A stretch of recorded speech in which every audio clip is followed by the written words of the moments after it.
Hey nerds, and Happy New Year! For this week's video, I want to showcase a fun deck that I built a little while ago but never got around to making a video on.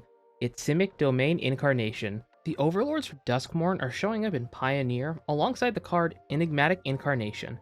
And while I could just build some band or 4-color pile, I wanted to try something different. Now I've messed with the idea of building a domain deck with only 2 colors, and then using Urborg and Yavimaya Cradle of Growth in decks without black or green to get all 5 colors.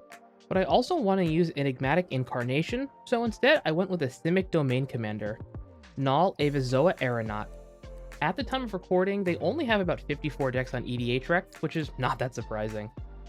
They're only 2 colors, and they have like a relatively lackluster ability, but I think with some of the new cards released last year, we can turn this unassuming elf into a powerful, albeit a little janky combo deck. Now the first part of the deck is getting Domain online, so that way we can draw cards with our commander. Now due to budget, I couldn't add Urborg Tomb of Yawgmoth, but we're in green, so that really isn't an issue.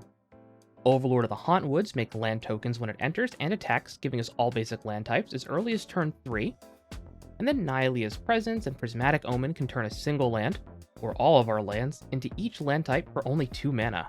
The same goes for Dryad of the Elysian Grove and Omo Queen of Vesuva. I also included copy land, so if someone has something like Savvy Triumph in play, you can copy that, or just whatever land you might want. There are several other options you can add to get all basic land types, but I think these are the best and cheapest mana-wise. So once we have all the colors, we need something to do with them, and I didn't want our only domain payoff to be our commander. There are 30 cards with domain in Simic, so there are quite a few options. To beat face, we have Neshoba Brawler, Scion of Draco, and Briar Hydra.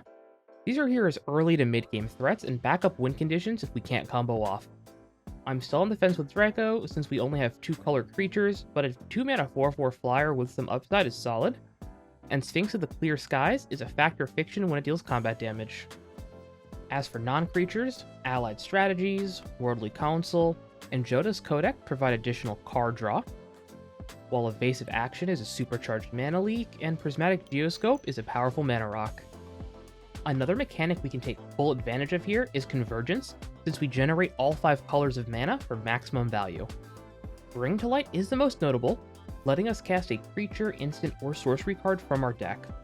Generally, you'll use this to find Overlord of the Hauntwoods, Overlord of the Flood Pits, or one of the combo pieces I'll be covering later on. Woodland Wanderer and Infuse with the Elements improve the Beating Face backup plan. One of my biggest issues with Simic, though, is finding win conditions I actually like. Thassa's Oracle and Jace Wielder of Mysteries just isn't that fun, and Beating Face isn't always an option.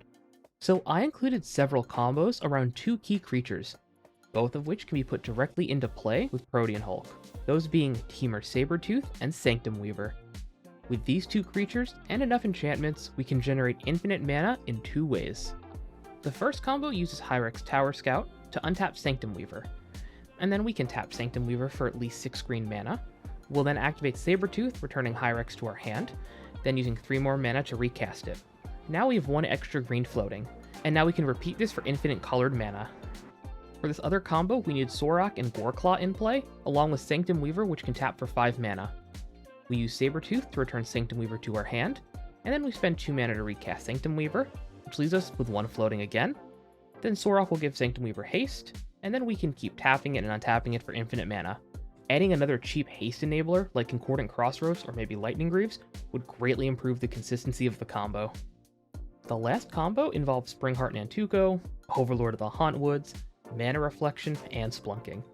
Yes, it's a 4-card combo, so it's probably not the most consistent, but I think it's really fun and wanted to point it out. To do this combo, you need to bestow Overlord of the Hauntwoods with Springheart Nantuko. You play a land, and you pay the 2 mana to make a copy of Overlord. When the token enters, you'll get a tap land, but because of Splunking, the land will actually enter untapped, and Mana Reflections will let you tap the land for 2 mana instead of 1, so you can pay for Nantuko's trigger again, giving you infinite landfall and infinite overlords. But we still need a way to win with infinite mana. This is where part 2 of the combos come in. Helix Pinnacle, while telegraphed, is a fun way to win the game, just pray your opponents don't cast Farewell on their turn. The other way is bouncing Triskelion into your hand with Sabertooth and then casting it an infinite number of times and removing the counters to ping down the table each time. If you have the extra budget, or just have a Walking Ballista laying around, It's also great in here as an infinite mana outlet. But we also need to find our combo, which is where Enigmatic Incarnation comes in. We can use it to find the missing pieces of our combos, or cheat a Protean Hulk into play. And we can use Estrad Invocation or Mirror Maid to make copies of Incarnation, so we can cheat multiple creatures on each of our end steps. Now, we don't have generic tutors like Black does, and we don't have the budget for cards like Worldly Tutor, but long-term plans can put a card third from the top, and then using our commander's ability, we can draw it whenever we need. Pattern of Rebirth will also let us cheat any creature into play when it dies. So if we can enchant an enchantment creature with it, then sacrifice that creature to Incarnation, that'll get us 2 creatures. Let me know in the comments what you thought of this deck. Do you think it's fun? Do you think it's too janked? I would love to hear your thoughts.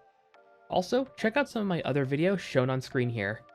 I'm still working on my fun ranking series, and I plan on getting back into the swing of things after the move. Alrighty nerds, I'll see you in the next one, and again, Happy New Year!